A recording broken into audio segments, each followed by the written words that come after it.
Está começando o Grana com Você, o podcast que descomplica o mundo dos investimentos. Um oferecimento do Guia do Investidor.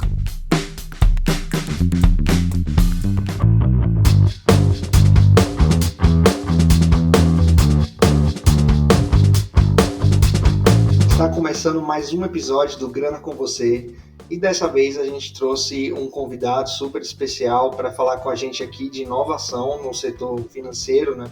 Mais especificamente para falar do Open Banking, né? Porque muita gente ainda nem tem ideia ainda do que é o Open Banking e o quanto que ele vai revolucionar o setor financeiro no geral. E assim, nada melhor do que uma pessoa do setor financeiro, do setor de investimentos, para poder conversar com a gente. Então vou apresentar aqui rapidamente. Eu estou com o Guilherme Assis, que é CEO do Gorilla, que é um aplicativo que faz gestão de carteira, de portfólio. Mas eu vou deixar para ele se apresentar melhor para a gente aqui, contar um pouco da história dele. Fala, Guilherme. Tudo bom, Jansen? Como é que você está? Bom, obrigado aí pelo espaço aqui no Grana com Você. É um prazer falar com o teu público aí e poder contar um pouquinho da nossa história. Eu comecei minha carreira trabalhando em banco americano. Então, eu trabalhei quase 10 anos em banco, na área da tesouraria. Primeiro no Morgan Stanley, depois na Goldman Sachs. E aí, em 2009, eu voltei para o Brasil e fundei uma gestora, que hoje é a Iporanga. Eu ainda sou sócio da Iporanga, estou no comitê de investimento do fundo de Venture Capital, que é exatamente um fundo que acaba lidando bastante com inovação, com empresas de tecnologia. Mas quando eu fundei a Iporanga, junto com os sócios aqui, a gente sempre teve uma vontade de empreender também, especificamente nesse mundo de investimento que é da onde a gente veio, né? Com o que a gente trabalhava lá nos bancos. E aí, em 2016, a gente decidiu fundar o Gorilla, olhando para algumas dores que a gente enxergava no mercado, exatamente para ser uma ferramenta de controle de investimento, para ajudar investidores a tomarem a melhor decisão de investimento e para ajudar os profissionais de investimento também, que são os assessores, os consultores e mesmo os gestores, a também terem ferramentas para atender melhor os clientes deles. Então foi daí que nasceu o Gorilla, acho que foi dessa nossa experiência em envolvimento com o mundo de tecnologia. Acho que dentro da Iporanga a gente investiu em mais de 70 empresas, em diferentes setores ao longo, desde 2011, que foi quando a gente começou a fazer os investimentos. A gente aprendeu muita coisa, com as empresas que deram certo, também com as empresas que deram errado. Acabamos nos envolvendo bastante nesse ecossistema e aí a gente quis trazer toda essa bagagem que a gente construiu, para melhorar a vida do investidor. E aí de lá para cá, de 2016, a nossa visão sobre o que é o Gorilla também evoluiu, dentro de um contexto regulatório e tecnológico, como você citou aí no começo.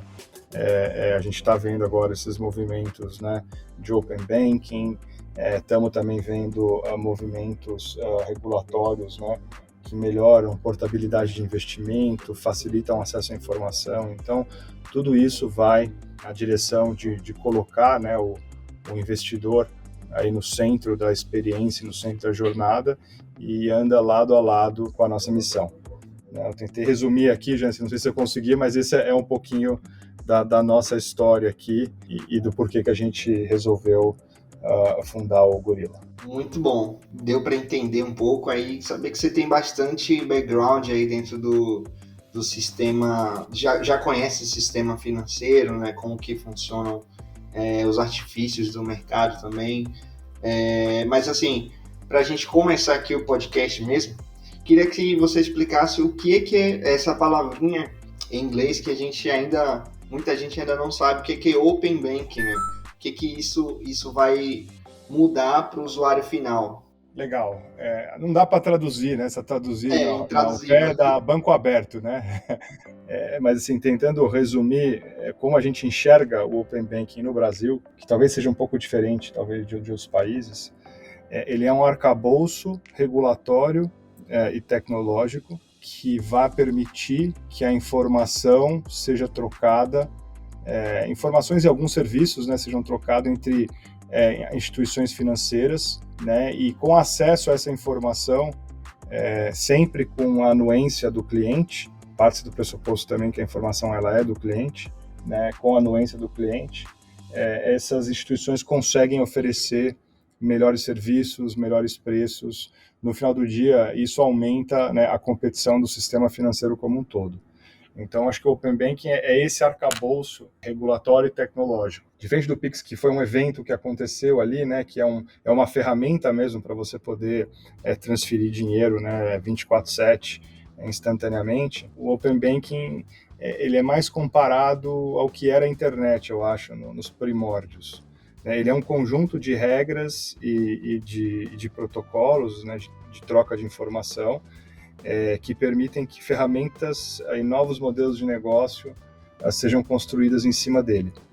Então, diferente do que foi o Pix, que teve um evento, a gente, mesmo tendo essas diferentes fases do Open Banking, a gente espera que o impacto mesmo sentido pelo investidor, no nosso caso, mas pelo cliente de instituição financeira como um todo, né, porque ele vai atingir crédito, vai atingir investimento, vai atingir todo tipo de produto e serviço financeiro, né, esse impacto ele vai acontecendo ao longo do tempo. Né? Então, fazendo essa comparação com a internet lá atrás, é quando antes você tinha pouca gente usando, aí as pessoas começaram a eventualmente consumir conteúdo digital, depois começaram a conseguir comprar e vender coisas na internet, né, através a Amazon ali, uma das primeiras a fazer isso, né, aí até a gente chega hoje, né, onde tudo que a gente faz passa pela internet. Então, assim, toda essa evolução, ela aconteceu em cima da internet, mas quando a internet começou, o impacto não foi sentido de cara, as coisas foram sendo construídas. Né? Então, acho que o Open Banking é exatamente esse arcabouço onde esses novos modelos vão começar a surgir, ele vai aumentar a competição, e aí, ao longo do tempo, né, os clientes vão sentindo o impacto. Perfeito. Então, para sintetizar aqui, o Open Banking é um conjunto, né, de regras de via jurídica, né? As instituições vão poder escolher quais regras, ou assim, vai existir uma regra que o Banco Central vai definir para todas, e isso vai funcionar só no Brasil, no caso, essas regras, ou vale para o mundo todo, não sei. Não, isso é Brasil, né? Então, hoje é o Banco Central que é o que está arbitrando, né, quais vão ser essas regras e protocolos. Ele está ouvindo o mercado para fazer isso, então você tem diferentes associações e organizações que participam desse processo, né? Mas vai ser os participantes do sistema financeiro vão ser obrigados a seguir essas regras, esses protocolos. E basicamente esse vai ser o papel do regulador. Né? Nos Estados Unidos, por exemplo, não existiu esse movimento do regulador, esse movimento aconteceu naturalmente. Né? O modelo brasileiro se espelha mais no modelo europeu, no modelo do Reino Unido, especificamente, né? Onde o regulador olhou e se espelhou por N motivos. A gente também tem uma concentração maior aqui do sistema financeiro nacional, e até por essa concentração é importante a participação do regulador para ele conseguir forçar, de certa forma, essa adoção dessas regras e essa competição. Né? Então, mas isso vale para instituições financeiras no Brasil. Né? A gente está falando desse evento acontecer, que é o que impacta no final do dia também a nossa população aqui. E assim, exatamente quais dados que vão ser compartilhados entre as instituições financeiras do usuário, né? Eu como usuário, devo me preocupar também em relação a esses dados? Eu acho que assim, você como usuário, você vai autorizar ou não o compartilhamento desses dados. Né? Acho que essa é a principal premissa. Né? Os dados são do usuário, né? Ou do cliente. Existem as diferentes fases, né, do Open Banking, mas assim, são realmente vários tipos de dados que vão poder ser trocados, né? Desde dados de transações que você realizou até histórico. Né? Acho que essa primeira fase agora era muito mais um compartilhamento de dados que já são públicos, então é uma certa organização dos dados das instituições, né? Taxas que elas cobram, esse tipo de coisa, né? E aí isso vai evoluindo para um compartilhamento de dados mais privados daí, né? Que realmente são seus dados de transações, de pagamento, e você vai poder autorizar ou não. E além da troca de dados, alguns serviços vão poder acontecer também com a anuência do cliente final, né? Como iniciação de pagamento. Então, você vai poder autorizar uma instituição a fazer um pagamento no teu nome, né? Tirando o dinheiro da tua conta e mandando para um outro lugar, né? Ou pagando alguma coisa. Então, tudo isso vai melhorar muito a tua experiência.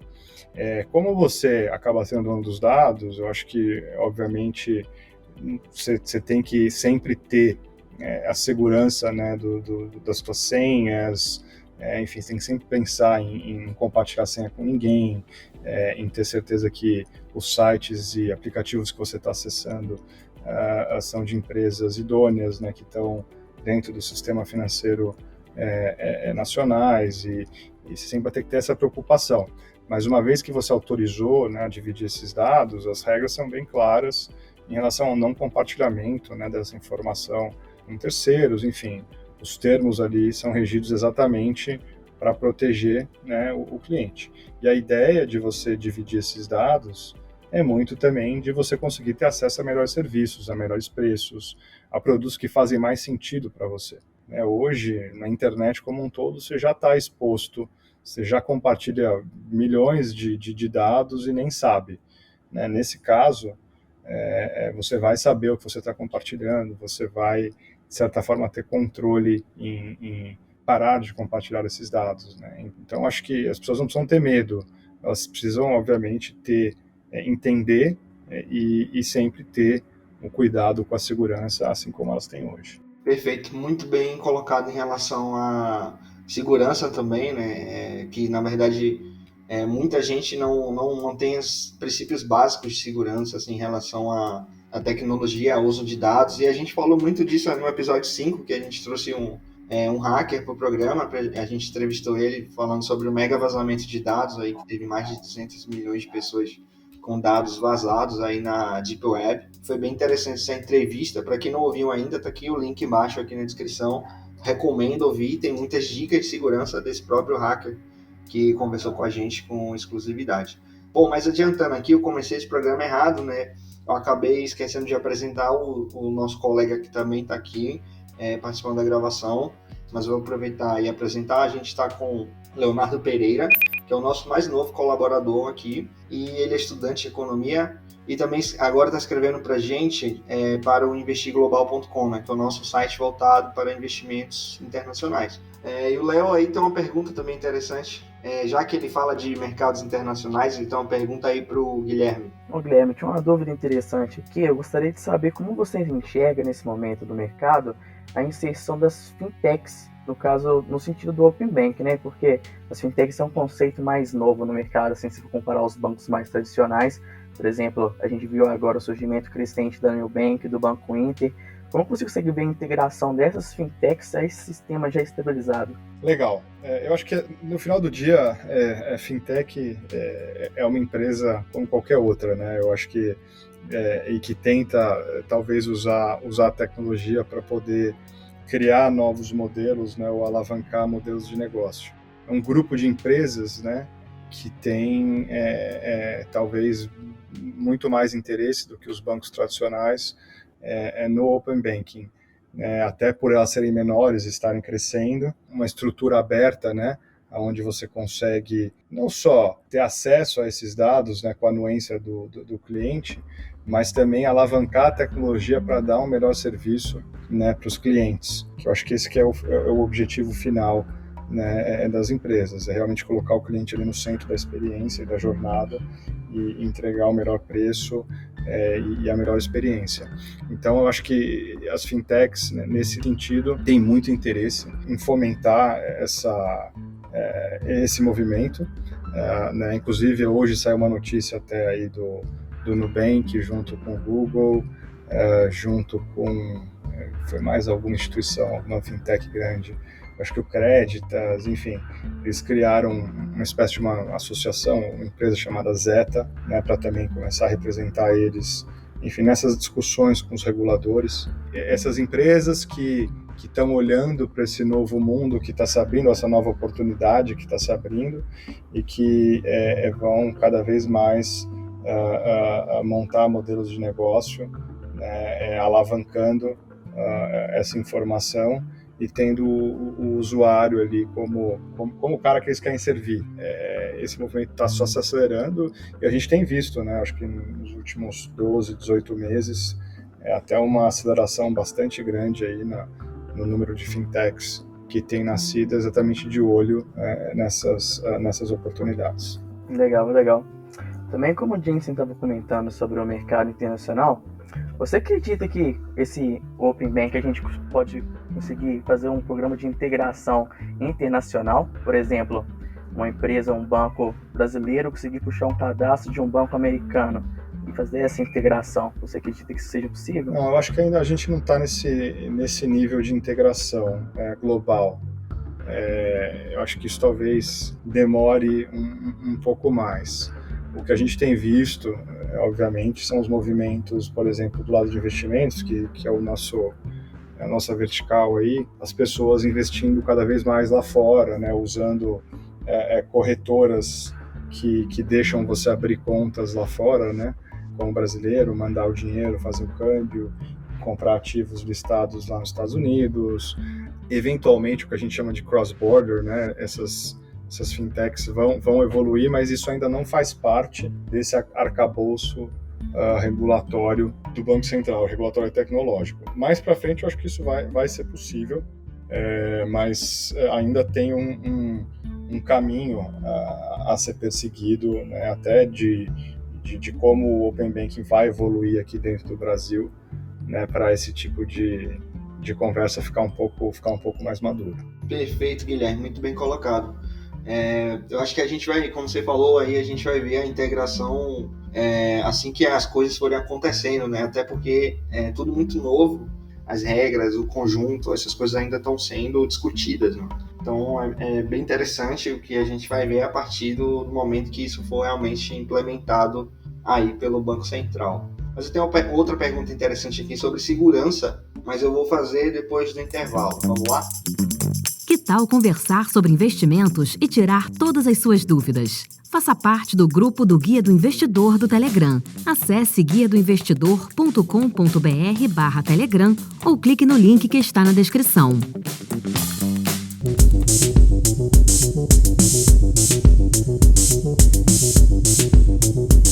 Bom, de volta aqui ao programa, Guilherme, gostaria de te perguntar o seguinte, em relação à segurança. Você me falou no primeiro bloco que justamente os brasileiros, eu também comentei, né, que os brasileiros precisam se preocupar mais com seus dados, né, que hoje a gente tem uma pandemia virtual também, né, a gente vive uma pandemia digital, né, a gente vê ataques aí sendo realizados diariamente contra instituições financeiras, não só financeiras, mas diretamente a usuários, no sentido do Open Bank.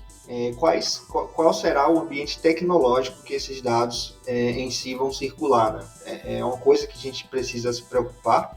Eu acho que, como eu falei, né, a segurança, obviamente, acho que hoje é uma preocupação de todas as instituições financeiras, é uma preocupação também de todas as fintechs que estão nascendo, né, e até estão mais preocupadas porque muitos modelos de negócio são baseados nessa troca de informação, então a segurança passa a ser um dos pilares dos negócios.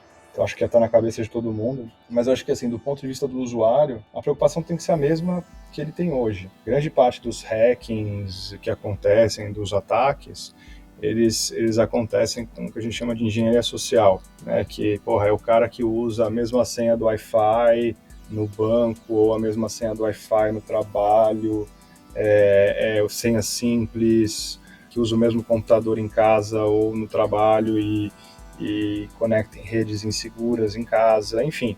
Essas portas, elas continuam abertas com ou sem o Open Banking. Eventualmente, com mais dados sendo transacionados entre as instituições, você pode ter uma superfície de ataque maior, né? Ou seja, conseguir dados mais detalhados, porque esses dados eles estão sendo transacionados, né? Mas as portas de entrada vão ser basicamente as mesmas que a gente vê hoje, vão ser muito parecidas com as que a gente vê hoje. Nesse contexto não muda muita coisa, mas é uma preocupação de todo mundo, né? Eu acho que hoje na internet A gente viu o vazamento lá de 200 milhões de CPF, mais de 200 milhões de CPFs, eu já ouvi de outros vazamentos acontecendo, né? Tudo isso também vai se enquadrar dentro da LGPD, né, que é a Lei Geral de Proteção de Dados. E aí a gente vai começar a ver eventualmente como que a lei vai lidar, né, com esses vazamentos e com esses ataques. Mas eu não acho que o investidor, o cliente, tem que estar mais preocupado. Ele tem que estar tão preocupado quanto ele está hoje. Assim, a gente entendeu. Qual o impacto que você acha que esse sentido vai dar no nosso mercado de investimentos, no caso, no mercado de ações? Você acha que essa integração vai deixar mais direto, por exemplo, nossos investimentos em ETFs, ou diretamente no mercado externo, ou diretamente no Brasil? Como você considera o posicionamento disso? Eu acho que a tecnologia vem exatamente para facilitar esses acessos. À medida que fica mais barato eu operar ações, à medida que fica mais fácil e mais claro, isso está até um pouco dentro da missão do Gorilla, né, de trazer clareza para o mercado, né, que não é só trazer transparência, mas é dar sentido a todos esses dados que estão circulando cada vez mais. Criar acesso aos mercados externos também, como a gente está vendo com algumas corretoras que estão oferecendo esse serviço. Isso são, à medida que essas coisas são criadas, não tem volta, né? É um movimento que não ficou muito mais barato, as pessoas descobrem, aprendem, e é super positivo para o mercado como um todo, né? Do ponto de vista de diversificação de carteira, as próprias criptos, né? Que eu acho que é um mercado que está começando agora, né? A ficar um pouco mais em voga, e já tem empresas que estão comprando, enfim. São produtos que começam, né, a chegar às pessoas físicas, e conforme eles vão amadurecendo, eles conseguem dar acesso a mercados que antes essas pessoas não tinham acesso. Isso tudo acaba sendo bastante positivo. Óbvio que isso tem que andar lado a lado com a educação financeira, que eu acho que é uma preocupação do brasileiro, até uma parte. Eu acho que esse trabalho que vocês estão fazendo é super importante, né, de educar as pessoas e conscientizar, né, do que é investimento, o que são outros produtos financeiros também, né, o que essas mudanças no mercado, como que elas vão impactar, né, então isso tudo é muito importante e super positivo, né, porque à medida que as pessoas têm acesso a esses novos produtos, né, seja renda variável, seja ETFs, seja ações, investimentos no exterior, né, seja tokens e criptomoedas, né, e tendo o conhecimento, elas conseguem investir melhor, né, elas conseguem fazer carteiras mais balanceadas que condizem com o perfil delas. E essa estrutura, depois de criada, não volta atrás. As pessoas aprendem, usam, e esses benefícios vão sendo colhidos ao longo do tempo. Esse sentido do Open Bank, ele traz consigo essa fonte de compartilhar as informações. Por exemplo, as empresas tendo acesso às informações das famílias, elas podem até mesmo ajustar um pouco sobre o que a família está passando naquela situação. Uma família tem um controle financeiro um pouco mais desregulado. Você falou muito sobre essa questão da educação, que também a gente aborda no site, e pode dar um aconselhamento mais direcionado a essas famílias, já que essas informações podem ser, entre aspas, públicas, né? Pode ser um processo para fazer essa integração. Ainda mais quando você fala de investimento, que não existe um investimento que serve para todo mundo, né? O investimento, ele depende do perfil da pessoa, do estágio de vida, da renda, assim como o crédito também, né? Se você é um bom pagador, você tem que ter acesso a taxas melhores, né? Você tem que ganhar algum prêmio por ser um bom pagador, né? Então, tudo isso, à medida que você tem essa troca de informações, passa a ser bastante importante e positivo para o consumidor, né? Para o cliente. Interessante, Guilherme. Eu queria aproveitar e perguntar, até como você, como um CEO do Gorilla, falando um pouco sobre a sua própria ferramenta, os usuários, quando se cadastram nela, de fato têm que compartilhar ou aceitar compartilhar dados. No caso, você vai fazer a sincronização da carteira, elas precisam compartilhar dados da B3, no caso do SEI, com vocês, não é isso? Isso, perfeito. Aí você acha que existe, na experiência de vocês, você acha não, né? Você sabe, então, existe a preocupação dos usuários com essa questão de segurança, e até que ponto elas vão acessar esses dados que estão sendo compartilhados com vocês? Existe. Eu acho que a gente faz questão até de frisar que a gente tem um negócio aqui chamado de segurança por design, né? Que a gente se preocupa muito com a segurança, a gente recebe perguntas, questionamentos, existe sim essa preocupação, mas ao mesmo tempo que existe a preocupação, acho que hoje em dia as pessoas elas já entendem, né, que para usufruir alguns serviços é melhor, faz sentido elas compartilharem esses dados, então elas compartilham. No nosso caso do Gorilla, se a pessoa não compartilhar e não fizer a sincronização, né, com o SEI ou com a corretora, ela não tem como enxergar a carteira dela, né? Ela não tem como, a gente não tem como ajudar ela a tomar essas decisões, porque no final do dia a gente organiza esses dados e mostra para ela esse compartilhamento, e as pessoas já entendem isso. Acho que um dos pioneiros no Brasil disso foi o Guia Bolso lá atrás, que fez isso para a parte de controle de gastos, né? E tiveram milhões e milhões e milhões de pessoas que compartilharam os dados com eles, né? Então, à medida que as pessoas querem entender se as empresas são sérias, o que eu acho que é super válido e importante, elas já estão acostumadas a compartilhar e não existe uma fricção muito grande, elas fazem isso sem problema. Que é mais ou menos a essência do como que vai ser o Open Bank, né? As pessoas vão ter que dar esse aceite para que as instituições tenham acesso à informação, não é isso? Perfeito, ela vai ter que aceitar esse termo. Ela pode não aceitar, mas aí ela não vai ter acesso a alguns produtos, ou eventualmente a instituição não vai conseguir precificar aquele produto da melhor forma possível para aquela pessoa, entendeu? Em relação ao Pix, o que você acha, assim, como que foi a chegada do Pix, na sua opinião, a adesão, né? Pelo menos que a gente está vendo aí, está tendo uma grande adesão. Mas você acha que o Pix foi uma espécie de teste ou preparação para o Open Bank, para testar essa adesão a novas ferramentas, tecnologias também? Não, eu acho que não. Uma coisa não tem a ver com a outra, né? Eu acho que o Pix, realmente, o que você falou, foi um sucesso em termos de adesão. Eu, como usuário, adoro. Acho que funciona muito bem. É muito mais fácil saber o CPF de uma pessoa, o telefone, o e-mail, do que ser agência, conta, banco e CPF. Né? Você consegue fazer transferências em fim de semana, qualquer horário, né? Então realmente é muito, muito útil e tem funcionado muito bem. Eu acho que faz parte, né? O Pix faz parte de uma agenda do regulador, né? De realmente aumentar a competição e melhorar, enfim, a experiência e os preços, né, para a população em geral. Essa agenda já vem há um bom tempo e acho que o regulador no Brasil vem fazendo um excelente trabalho em implementando isso de maneira tempestiva, levando em consideração os riscos que existem, né, e a parte da segurança. Então acho que o regulador é muito preocupado com isso também. Então eu não acho que uma coisa foi para testar a outra, eu acho que isso tudo faz parte desse movimento liderado aí pelo regulador, que com certeza vai acabar impactando de maneira bastante positiva a população. Em relação você mencionou aí sobre tokens e criptomoedas.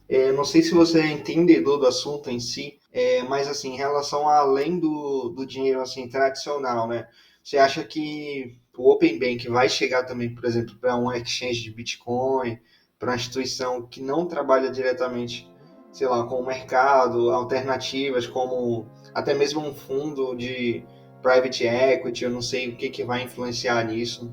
Você acha que... Não, eu acho que são coisas separadas. Eu acho que assim, o Open Banking, especificamente no Brasil, como eu falei, é um arcabouço regulatório e tecnológico. Então acho que ele vai acabar tangibilizando, né, as instituições que são reguladas.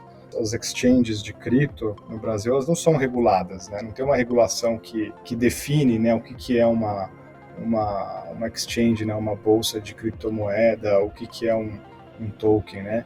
Essas instituições, elas olham para a legislação, nessas empresas, e obviamente que tentam se encaixar nas melhores práticas de alguma forma no que já existe. Né? Então, eu não acho que o Open Banking impacte isso, e acho que até pelo contrário, eu acho que essas fintechs de cripto, exchanges, acabaram saindo na frente no Open Banking. Por exemplo, no Gorilla, a primeira integração que a gente fez foi com o mercado Bitcoin. Por quê? Porque já era uma empresa de tecnologia e elas já tinham as APIs abertas para você poder trocar informação com elas, né, se o usuário permitisse.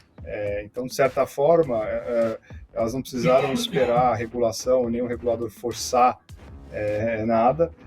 Isso já aconteceu meio que naturalmente.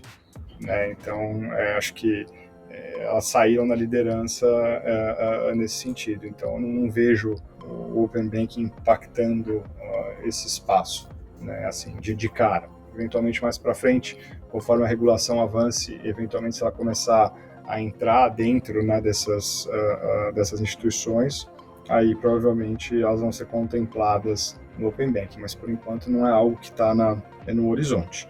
E falando especificamente de token, você falou de private equity, essas coisas, eu acho que tem um potencial gigantesco, né, esse mundo dos criptoativos, né? Eu acho que o que vai segurar um pouco o desenvolvimento desse mercado realmente é a regulação, né? Mas mesmo sem regulação, já existem caminhos que estão sendo seguidos por algum desses players, né?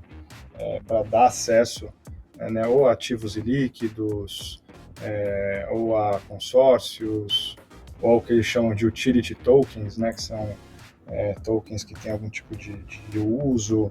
Enfim, a gente vai, obviamente, ver isso evoluindo e, ao longo do tempo, eventualmente, se esse mercado, que eu acredito, né, ganhando importância, volume e tamanho, o regulador vai começar a olhar para isso e vai começar a ver, né, como que essas figuras se encaixam e criar regulações para tornar isso, para colocar embaixo do guarda-chuva dele, né? Mas esse eu acho que é um processo um pouco mais lento. Muito legal, e assim, queria parabenizar a iniciativa de vocês de tomar a frente de integrar um exchange, né? Para quem não sabe, eu tenho uma história com cripto forte, né? Sou fundador também do Guia do Bitcoin, e assim, a gente que está dentro do meio de cripto e conhece mais de tecnologia, a gente sabe que o mercado, muita gente ainda torce assim, o nariz para as criptomoedas, para blockchain, muita gente ainda critica, né? Ainda tem aquela coisa retrógrada na cabeça, como se, sei lá, tudo é uma bolha, e não é bem assim, entendeu? Então, assim, eu acho que realmente vocês foram os primeiros, ou o primeiro, a integrar um exchange para poder ter na carteira. Isso é bem legal, essa iniciativa. E aproveitando, já perguntando, vocês têm intenção de integrar outras exchanges ou até ferramentas, sei lá, de repente a Binance lá dentro do Gorilla? Legal que você perguntou, a gente estava falando disso essa semana. A gente tem interesse, sim, inclusive a Binance é uma que a gente está olhando, que a gente sabe que tem bastante gente que usa lá também, né? No final do dia a gente vai querer estar integrado com o maior número possível de players, sejam eles, né, de cripto, seja corretoras, bancos, cobrindo o universo aí que as pessoas acabam tendo no portfólio. Esse que é o nosso intuito. Então a gente quer fazer isso, sim. Cara, muito legal mesmo. Você também poderia dar um parecer aqui para o pessoal que não está muito familiarizado com o conceito de Open Banking? Quais são as empresas que vão começar a atuar nesse início no Brasil? Ah, legal, assim, tem muita. Não conseguiria listar, né? Mas... As principais. Não, eu acho que assim, tem algumas coisas, né? Todo mundo que participa do sistema financeiro nacional vai ter que se adequar às regras do Open Banking, né? Então, no final do dia, o Open Banking no Brasil ele vai ser um pouco forçado pelo regulador, né? Acho que esse é o processo que a gente está passando agora.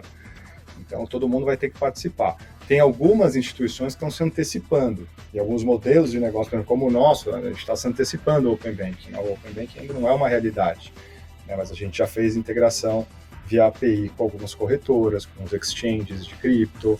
Isso é uma antecipação nesse movimento, né? E aí você tem, enfim, em outras esferas, você tem o Guia Bolso, você tem a Credigo também, que é uma empresa até que é parceira nossa em algumas integrações que a gente faz. Você tem a Belvo, você tem a Quanto, que é uma empresa que é investida pelo Itaú e pelo Bradesco, que também está entrando nesse mundo de Open Banking para oferecer esse tipo de serviço de troca de informação, né? Mas fora essas, eu não estou mencionando aqui milhares, tem N outras, né? E cada uma está olhando um modelo de negócio diferente. O mercado ainda não está lá, o mercado está sendo criado, né? Então tem várias ideias de modelo e essas coisas estão sendo testadas e as pessoas estão se antecipando, né? Então acho que esse que é o que a gente está enxergando hoje no mercado. Muito legal, muito bem explicado, assim, também definido no geral. Mas assim, para encerrar aqui o programa, na sua experiência, Guilherme, como gestor e também no mercado financeiro, toda essa bagagem que você já carrega de ter trabalhado em bancos internacionais, até hoje, que é a fundação do Gorilla, né? A gente queria que você deixasse uma mensagem aí para os investidores iniciantes, principalmente agora, em um momento de muito diferente de tudo que já aconteceu. A gente está no meio de uma pandemia os ativos estão se comportando de uma outra forma, o mercado, né, de uma outra forma. Tem muito risco, assim como também tem muito burburinho no mercado, né? Então, assim, para o investidor iniciante que chegou agora, qual é o seu conselho? Acho que o primeiro tenha a reserva de emergência. Acho que todo mundo fala isso, mas isso é muito importante. O segundo a maior parte do retorno de longo prazo, ele vem da alocação que você faz nas diferentes classes de ativos. Então, você, quando olha, né, para uma carteira, é muito mais importante você pensar o quanto por cento da sua carteira você vai ter em renda variável, o quanto por cento você vai ter em fundo multimercado, quanto por cento você vai ter em renda fixa, quanto por cento você vai ter em investimentos no exterior, quantos por cento você vai ter em criptomoeda. Essa é a decisão mais importante. É você ficar comprando ação, vendendo ação, tentando entrar, sair, day trading, isso não dá dinheiro. 99% das vezes é perda. Tem gente que perde bastante dinheiro. Você entra numa dinâmica de jogo e não uma dinâmica de investimento. Tem que ser paciente, tem que ter o que a gente chama de skin on the game, né? Então você realmente tem que começar a fazer e estudar, né? A gente acredita muito em fazer e estudar ao mesmo tempo. Também não ficar só estudando e não fazer, porque você vai aprender com alguns erros que você vai cometer. Esses erros são importantes. Investir é um processo que é o que eu falei, não é aquele uma carteira é para qualquer um, é para todo mundo. Ele é um processo de autoconhecimento também. Você precisa entender os teus perfis de risco, você precisa entender quando o mercado dá um chacoalhão e você perde dinheiro, como você se sente, o que você faz, o que você não faz.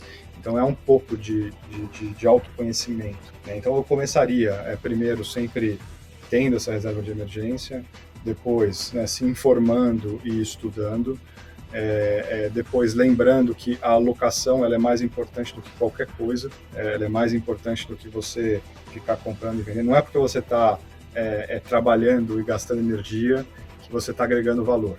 Não é porque você está comprando, vendendo, entrando e saindo que você está ganhando dinheiro no longo prazo. Isso é importante, porque às vezes as pessoas elas confundem fazer muito, e ser ativo com gerar retorno, com adicionar valor. E a maior parte do valor, na nossa experiência, e até comprovado por estudos, ele vem da disciplina.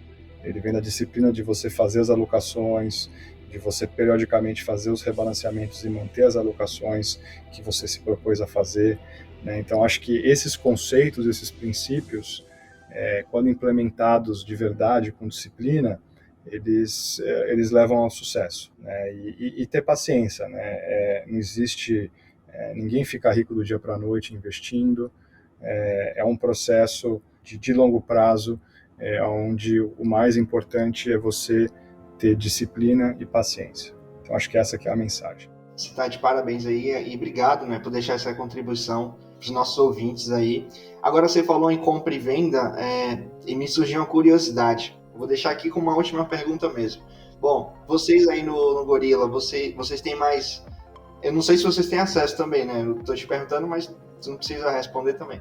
Mas assim, vocês têm mais holder ou tem mais trader nas carteiras?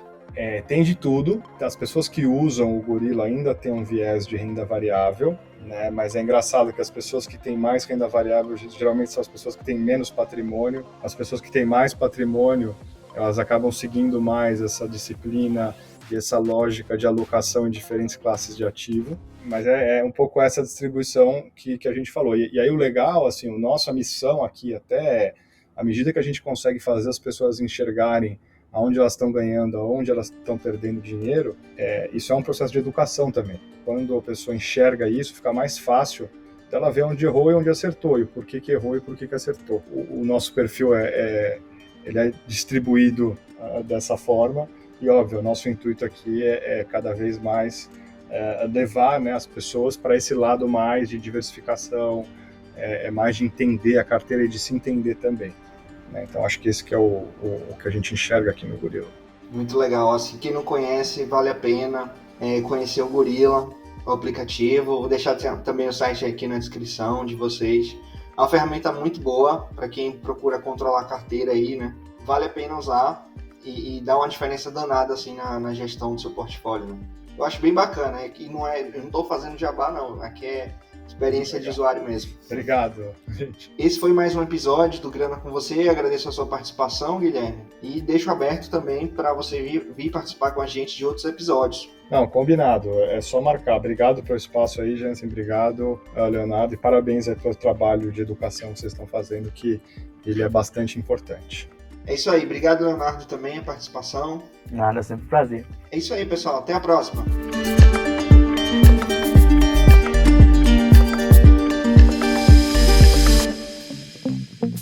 Este episódio foi um oferecimento do Guia do Investidor, sua fonte diária de conhecimento sobre investimentos. Até a próxima! Todo investimento representa riscos. Antes de negociar ou realizar qualquer investimento, faça o devido estudo. Os conteúdos produzidos pelo Guia do Investidor são para fins informativos, não podendo ser considerados como recomendação de investimento.